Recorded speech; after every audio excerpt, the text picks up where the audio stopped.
नमस्कार दोस्तों, मैं Ranveer Chaudhary, retired assistant commandant CRPF. पूरी प्लानिंग के बारे में बात करेंगे अपन। 60 दिन में आपकी क्या रणनीति होनी चाहिए, आपको तैयारी अब कैसे शुरू करनी है, और जो एग्जाम डेट आपकी डिक्लेयर हुई है उससे आपको बिना डरे और कैसे मैक्सिमम मार्क्स, कैसे अधिकतम स्कोर करना है, इन सारी चीजों पे मैं चर्चा करूंगा। अब तक चाहे आप तैयारी कर रहे थे चाहे नहीं कर रहे थे, दोनों ही तरह के बच्चों के लिए आज का वीडियो बहुत इंपॉर्टेंट होगा।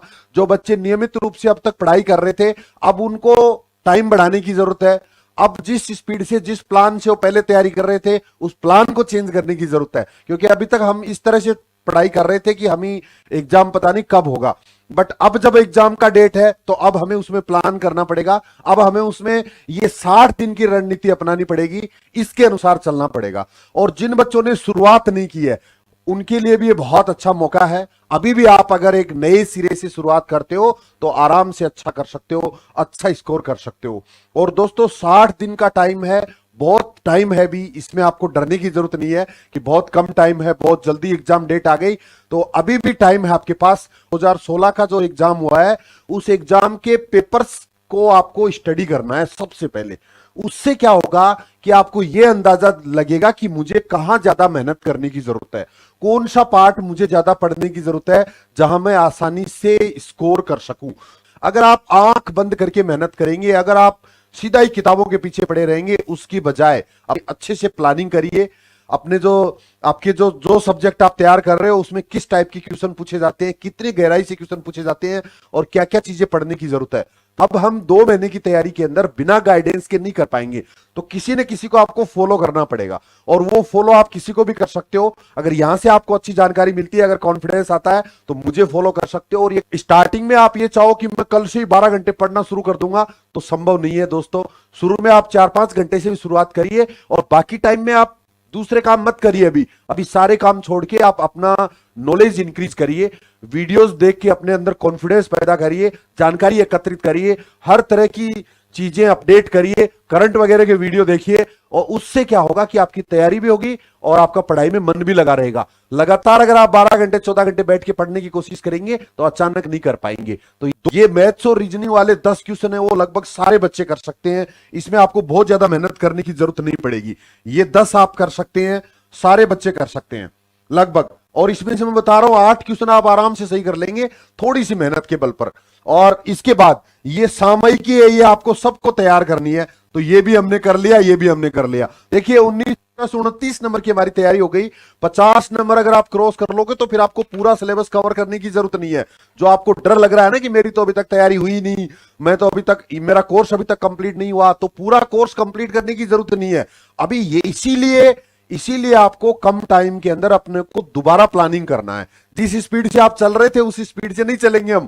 अब हम कुछ चीजें छोड़ेंगे, और वो बच्चे दोस्तों ज्यादा सफल होते हैं जो ये चीज डिसाइड कर पाते हैं कि क्या मुझे छोड़ना है, मुझे कौन से टॉपिक्स छोड़ने हैं, मुझे कौन सा पार्ट छोड़ना है। 100% कोर्स कवर करने के चक्कर में आप जो अच्छा आपका सब्जेक्ट है उसको भी आप नहीं देख पाएंगे, उसका भी आप रिवीजन नहीं कर पाएंगे। इसके अलावा जो साइंस के बच्चे हैं वो ये वाला पार्ट भी कर सकते हैं, विज्ञान और प्रौद्योगिकी, ये 15 ये भी कर लिए। तो ये तीनों चीज साइंस के बच्चों के लिए अच्छी हो सकती है।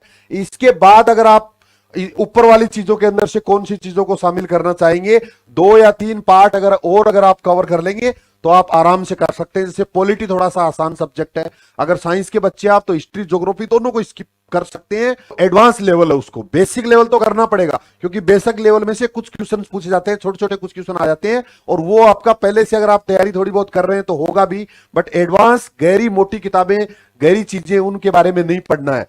तो इसके बाद अगर मैं बात करूं पॉलिटी, अगर हम शामिल कर लेते हैं एक, तो 12 क्वेश्चन ये हो गए। और उसके बाद में राजस्थान का जीके और देख लीजिए। तो आपको इकोनॉमिक्स आप स्किप कर सकते हैं, इसके अलावा हिस्ट्री और ज्योग्राफी आप स्किप कर सकते हैं, डिटेल्स नहीं पढ़ेंगे इनके बारे में, जनरल चीजें पढ़ेंगे। जनरल चीजें पढ़ने का मतलब है कि आप लूसेंट को पढ़ सकते हो, बाकी इन सब्जेक्ट के लिए मोटी किताबों को पढ़ने की जरूरत नहीं है।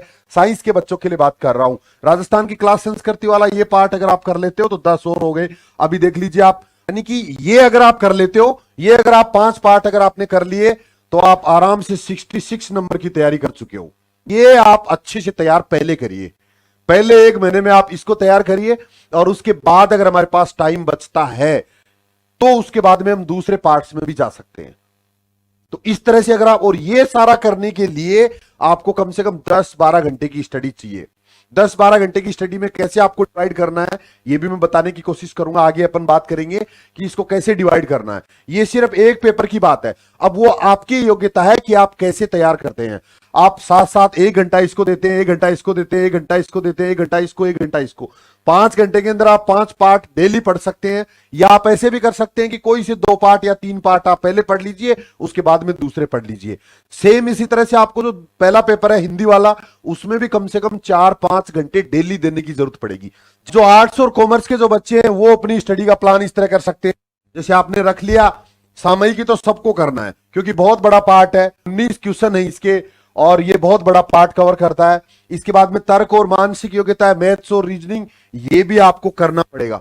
बहुत इजी क्वेश्चन मैं भी आपको दिखाऊंगा इसके क्वेश्चंस। इसके बाद में ये साइंस वाला पार्ट अगर आपका कमजोर है तो ये 15 क्वेश्चन आप छोड़ सकते हो, और इसकी बजाय आप ऊपर वाले पार्ट्स में जो आपका हिस्ट्री ज्योग्राफी उसको कवर करिए। आप ये 10 आराम से कर सकते हो। राजस्थान वाले हिस्ट्री आप कर सकते हो, ये ज्योग्राफी आप कर सकते हो, राजस्थान का भूगोल आप कर सकते हो, और पॉलिटी तो आपको करना पड़ेगा। राजस्थान की राजनीतिक और प्रशासनिक प्रणाली आप कर सकते हो। इकोनॉमिक्स और साइंस आप छोड़ सकते हो, तो भी आपका आराम से अब काम चल सकता है। अगर हम इनको कैलकुलेट करें 60 लगभग हो गए। इसके अलावा बाल एवं महिला अपराध से संबंधित अगर 5 क्वेश्चन अगर अपन और देख लेंगे तो आराम से आपका कोई के आसपास तैयारी हो गई। ये आर्ट्स के बच्चों के लिए बता रहा हूं जिनको साइंस जो स्किप करना चाहते हैं, जो साइंस में ज्यादा मेहनत नहीं कर सकते।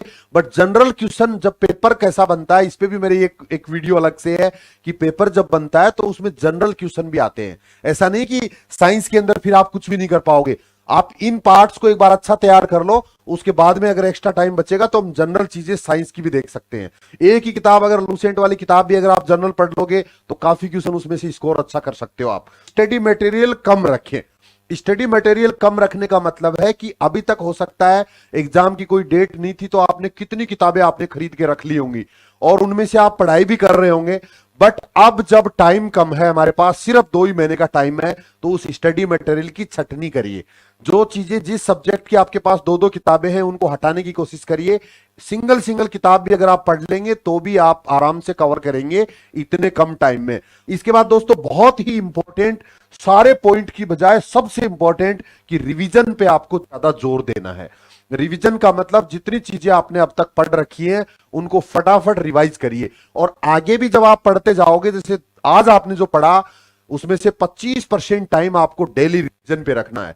75% अगर आपने आज नई चीजें पढ़ी हैं तो 25% टाइम आपको रिवीजन पे देना है, और ये रिवीजन का टाइम धीरे धीरे बढ़ाते जाना है। जैसे जैसे हम एग्जाम के नजदीक जाएंगे वैसे वैसे नई चीजें कम पढ़नी है, रिवीजन ज्यादा करना है, रिवाइज ज्यादा करना है। और लास्ट के 4-5 दिन जब एग्जाम में से बचते हैं तो उस समय आपको पूरा टाइम रिवीजन पे ही देना है, नई चीजें नहीं पढ़ना है। रोज एक प्रश्न की तैयारी करने का मतलब यह है कि आप डेली टारगेट करिए कि आज मुझे हिंदी के अंदर अगर किसी टॉपिक के अंदर से 5 क्वेश्चन आते हैं तो उसको 5 दिन में पूरा तैयार कर लीजिए, तो एक दिन में आपका 1 क्वेश्चन तैयार हो गया। अगर किसी टॉपिक के अंदर से 2 क्वेश्चन पूछे जाते हैं तो 2 दिन में उसको पूरा तैयार कर दीजिए। किसी टॉपिक में से 1 ही क्वेश्चन पूछा जाता है तो 1 दिन में उसको पूरा पढ़िए। तो अर्थात डेली आपको फर्स्ट पेपर में भी 1 क्वेश्चन की तैयारी करनी है और सेकंड पेपर में भी 1 क्वेश्चन की डेली तैयारी करनी है।